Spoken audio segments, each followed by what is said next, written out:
5 सबसे डरावनी गुड़िया और उनकी खौफनाक कहानियां। क्या आपने सोचा है कि एक मासूम सी दिखने वाली गुड़िया किसी के जीवन को नर्क बना सकती है? कुछ गुड़िया सिर्फ खिलौने नहीं होती, उनमें कुछ ऐसा होता है जिसे समझना आसान नहीं। वे शापित होती हैं, उनमें आत्माएं बस जाती हैं और उनके साथ जो घटनाएं होती हैं वो आपके रोंगटे खड़े कर देंगी। आज हम आपको दुनिया की 5 सबसे डरावनी और भूतिया गुड़ियों के बारे में बताने जा रहे हैं, जिनकी कहानियां आपको रातों को सोने नहीं देंगी। तो अगर आप डरपोक हैं तो अभी भी समय है, इस वीडियो को बंद कर दीजिए, क्योंकि आगे जो होने वाला है वो आपके सबसे बुरे सपने से भी ज्यादा डरावना हो सकता है। हमारी इस खौफनाक यात्रा की शुरुआत होती है रॉबर्ट से, एक मासूम सा दिखने वाला नाविक सूट पहने हुए गुड़िया, लेकिन इसके पीछे छुपा है एक काला सच। कहानी शुरू होती है 1900 के दशक में, जब फ्लोरिडा के एक अमीर परिवार के बेटे रॉबर्ट यूजीन ओंटो को यह गुड़िया तोहफे में मिली। रॉबर्ट की देखभाल करने वाले छोटे ओंटो ने जल्द ही अजीब घटनाएं महसूस की। उसकी मां ने सुना बच्चा अपने कमरे में किसी से बात कर रहा है, लेकिन जब वो कमरे में जाती तो वहां कोई और नहीं होता, सिर्फ रॉबर्ट। धीरे धीरे ये घटनाएं और भी भयानक होती गईं। कभी कभी रॉबर्ट खुद ही हंसने लगता, उसके चेहरे के भाव बदल जाते, कमरे की चीजें बिखरी हुई मिलती, फर्नीचर हिला हुआ मिलता। पड़ोसियों ने भी गवाही दी कि उन्होंने इस गुड़िया को खुद ब खुद खिड़की से झांकते हुए देखा। ओंटो के माता पिता का दावा था कि उन्होंने रॉबर्ट को अलग अलग जगहों पर बैठे हुए पाया। लोगों का मानना था कि इस गुड़िया में किसी बुरी आत्मा का वास हो गया है। कुछ लोगों का कहना था कि ओंटो ने खुद इस गुड़िया में किसी आत्मा को बुलाया था। आज भी रॉबर्ट को फ्लोरिडा के एक संग्रहालय में रखा गया है, लेकिन उसे एक शीशे के बक्से में बंद करके। कहा जाता है कि अगर आप रॉबर्ट की तस्वीर लेने से पहले उससे इजाजत नहीं मांगते हैं तो आपके साथ बुरा होगा। रॉबर्ट की कहानी एक सबूत है कि कुछ गुड़िया सिर्फ खिलौने नहीं होती, वो कुछ और होती हैं, कुछ ऐसी जिन्हें समझ पाना आसान नहीं। जापान अपनी संस्कृति और परंपराओं के लिए जाना जाता है, लेकिन यहां एक और चीज मशहूर है, भूतिया गुड़िया। और ऐसी ही एक गुड़िया है ओकिकू, जिसकी कहानी सुनकर आपके रोंगटे खड़े हो जाएंगे। 1918 में एक किशोर लड़के एकिची सुजुकी ने अपनी छोटी बहन ओकिकू के लिए यह गुड़िया खरीदी थी। ओकिकू अपनी इस नई गुड़िया से बहुत प्यार करती थी, हर वक्त उसे अपने साथ रखती, उससे बातें करती, लेकिन नियति को कुछ और ही मंजूर था। 1 साल भी नहीं बीता था कि ओकिकू एक भयानक बीमारी की चपेट में आ गई और उसकी मौत हो गई। परिवार ने गौर किया कि गुड़िया के बाल बढ़ने लगे थे। पहले तो उन्होंने इसे नजरअंदाज किया, सोचा शायद कोई धोखा होगा, लेकिन बाल बढ़ते रहे, लंबे और काले होते गए, जैसे किसी जीवित इंसान के। डर और बेचैनी के माहौल में परिवार ने फैसला किया कि ओकिकू की आत्मा इस गुड़िया में बस गई है। उन्होंने गुड़िया को एक मंदिर में दान कर दिया। मंदिर के पुजारी ने भी गुड़िया के बालों को काटा, लेकिन वो फिर से बढ़ने लगे। आज भी ओकिकू को जापान के मंदिर में देखा जा सकता है, उसके बाल अब भी बढ़ते रहते हैं। कुछ वैज्ञानिकों ने इस गुड़िया की जांच की, लेकिन कोई भी इस रहस्य को सुलझा नहीं पाया। ओकिकू की कहानी हमें याद दिलाती है कि मौत के बाद भी प्यार और लगाव का रिश्ता खत्म नहीं होता। यह एक रहस्य है, एक अनसुलझी पहेली जो आज भी लोगों को हैरान और डराती है।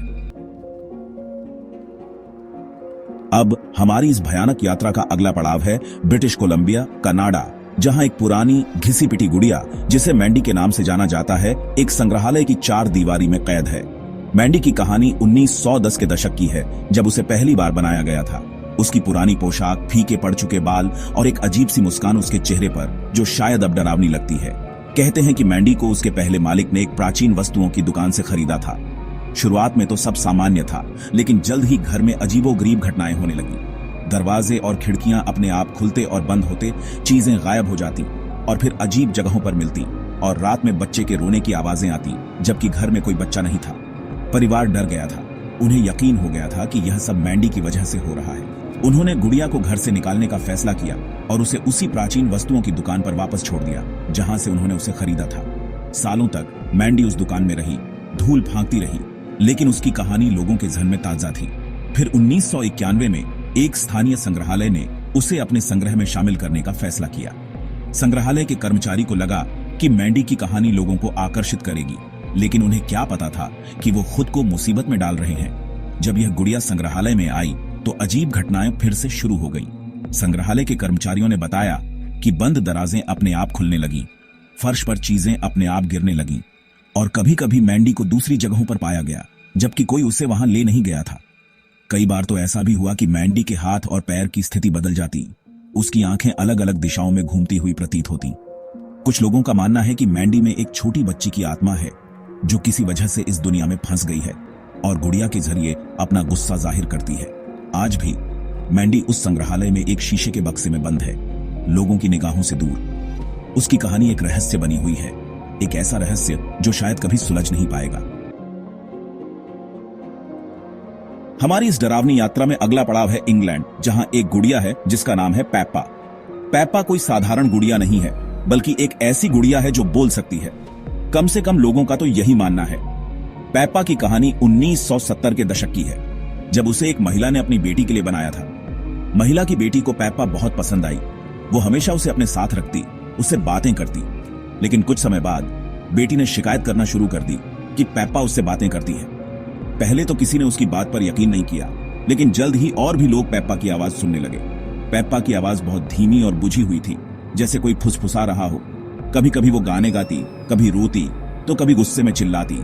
लोगों का कहना था कि पेप्पा की आवाज सुनकर उनके रोंगटे खड़े हो जाते थे। एक दिन एक पैरानॉर्मल एक्सपर्ट ने पेप्पा के बारे में सुना और उसने इस गुड़िया की जांच करने का फैसला किया। उसने पेप्पा को अपने साथ अपनी लैब में ले गया और उसे एक रेडियो डिवाइस से जोड़ा। चौंकाने वाली बात यह थी कि पेप्पा ने जवाब देना शुरू कर दिया। पेप्पा ने बताया कि उसका नाम पेप्पा है और वो उस घर में खुश नहीं है। उसने यह भी बताया कि उसके साथ कुछ बुरा हुआ था, लेकिन उसने यह नहीं बताया कि क्या। आज भी पेप्पा एक रहस्य बनी हुई है। कोई नहीं जानता कि वो असल में बोलती है या नहीं, या फिर ये सिर्फ लोगों का वहम है। और अब आखिर में हमारी इस खौफनाक यात्रा का आखिरी पड़ाव है अमेरिका, जहां एक गुड़िया है जिसने पूरी दुनिया में दहशत फैला दी है, एनाबेले।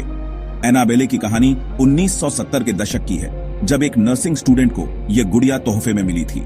शुरुआत में एनाबेले एक साधारण गुड़िया की तरह ही लगती थी, लेकिन जल्द ही उसने अपना असली रूप दिखाना शुरू कर दिया। गुड़िया अपने आप हिलती, कभी बिस्तर पर, कभी कुर्सी पर, तो कभी घर के दूसरे कमरों में। एक दिन नर्सिंग स्टूडेंट और उसकी रूममेट ने देखा कि एनाबेले के हाथ पर खून लगा हुआ है। डरी हुई लड़कियों ने तुरंत मशहूर पैरानॉर्मल एक्सपर्ट एड और लॉरेन वॉरेन से संपर्क किया। एड और लॉरेन ने एनाबेले को वश में किया और उसे अपने ऑकल्ट म्यूजियम में रख दिया। आज भी एनाबेले उसी बक्से में बंद है, लेकिन कहते हैं कि वो अभी भी खतरनाक है। एनाबेले की कहानी पर कई फिल्में भी बन चुकी हैं।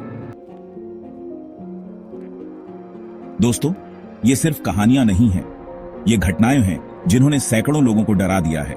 इन गुड़ियों के पीछे की सच्चाई क्या है, कोई नहीं जानता। लेकिन अगर आप कभी ऐसी गुड़िया देखें जो अजीब लगे, तो उसे अपने पास मत रखना। क्या पता वो भी इनमें से किसी एक की तरह हो। अगर आपको यह वीडियो पसंद आया हो तो इसे लाइक करें, अपने दोस्तों के साथ शेयर करें और चैनल को सब्सक्राइब करें, ताकि आप और भी रहस्यमयी कहानियों का आनंद ले सकें। लेकिन अगली बार जब आप अपने खिलौनों की तरफ देखें, तो यह जरूर चेक करें कि वो हिले तो नहीं।